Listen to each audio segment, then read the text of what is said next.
Chapter 37. "You've outdone yourself, Carolyn," Tom said as they stepped into Gamma Wing. He stood to the side and let her pass. He examined the smoothness of her neck, the exaggerated swing of her hips. The scent of her perfume hit his nostrils. She wore Windsong, one of his favorites. He was glad he was staying at the complex tonight. He knew where he was sleeping. He loved the freckles she had all over her shoulders. He cleared his throat. "The boys are everything you'd said they'd be." "They're more," Dr. Meyer-Brandis said, taking his arm, "as you'll soon see." "It's too bad about Wainwright," Tom reflected. Dr. Meyer-Brandis froze. "You know?" Tom shushed her. "Of course I know," he said, patting her hand. "You did the right thing. I would have shot her, too." She let out a whoosh of breath. "I was trying to figure out how to tell you. She said you would understand why she did it." "Sanction authority is absolute," Tom said. "That's no secret. But commandeering this project to bag someone and stealing your passcode to do it? She should have killed him herself." "How does he know about my passcode?" Dr. Meyer-Brandis wondered. "Dubois? Must be. She has access to the Wolf-Boy God satellite. She must have backtracked to justify my sanction. Unless Rory said something." She frowned. "No, that's impossible." Tom's eyes narrowed. "Thanks to her, we know it works, but I still want to see it firsthand." "You will," Dr. Meyer-Brandis said. "Let me show you the rest of the complex. I think you'll like what we've done and what we have planned." "Do we have time?" he asked. He seemed anxious. She glanced at her watch. "Yes, the driver has him by now. They'll need time to get to the airport. He's flying commercial, as requested. Wolfboy 1 won't take control until they're almost there."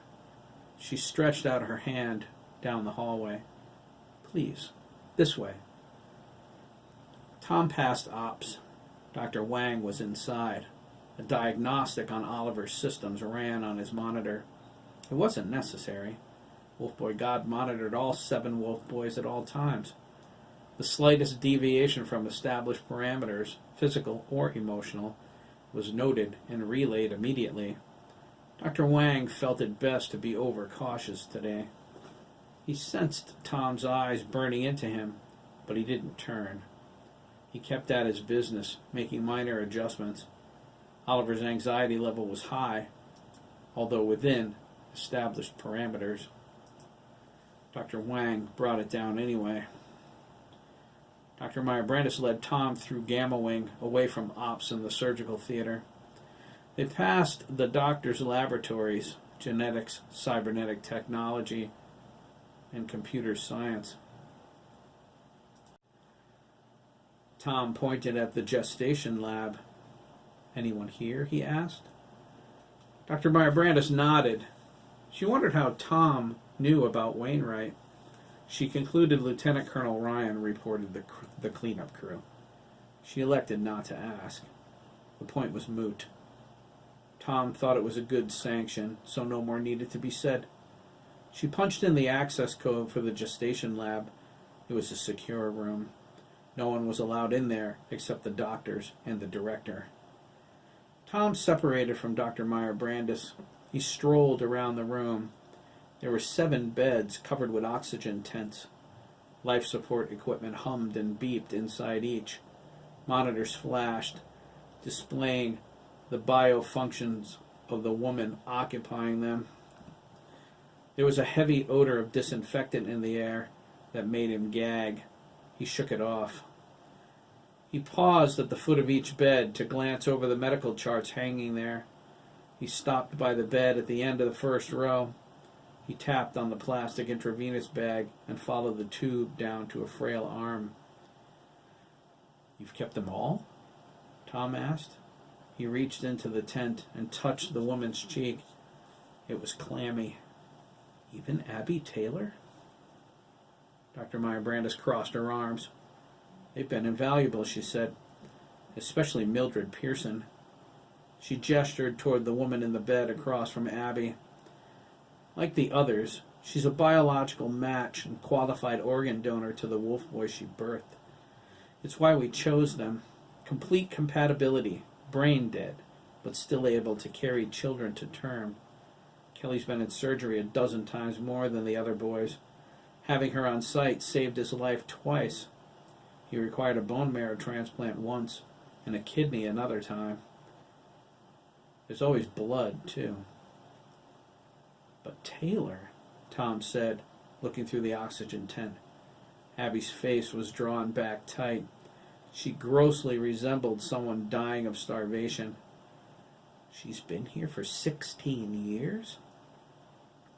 Dr. Meyer Brandis replied, yes, not that it matters. She doesn't know it. None of them do. Besides, we made the mistake of not keeping the surrogates once before, remember? Tom ignored her.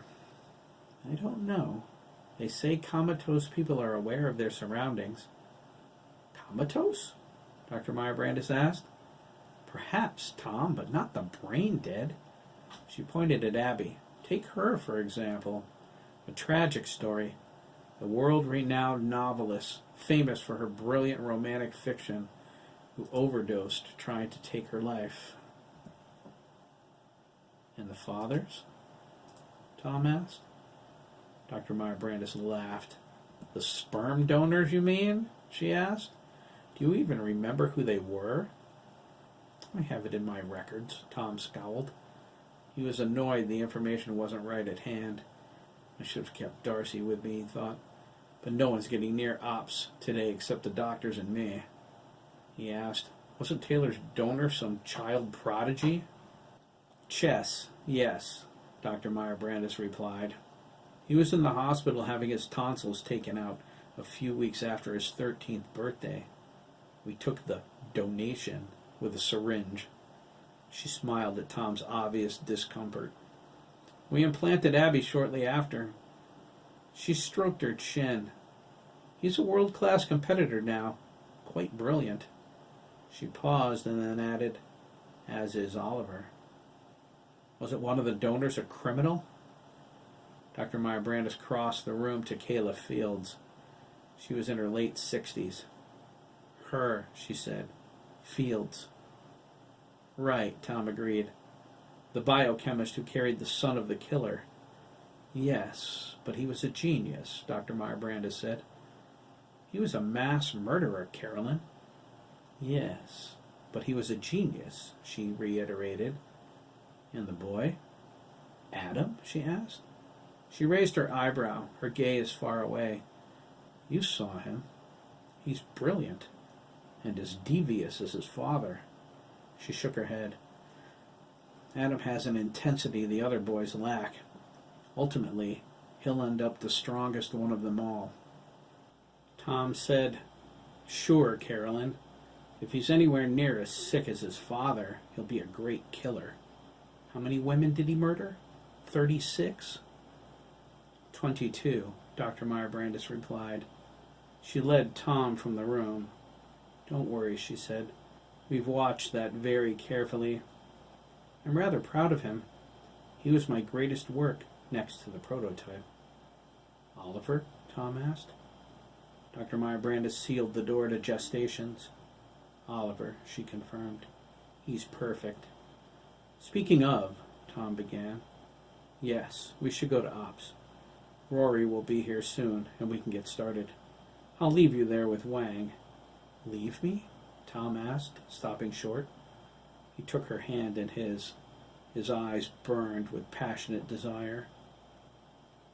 She patted his forearm, her cheeks suddenly warm. Long enough, she whispered, to lock down Omega Wing.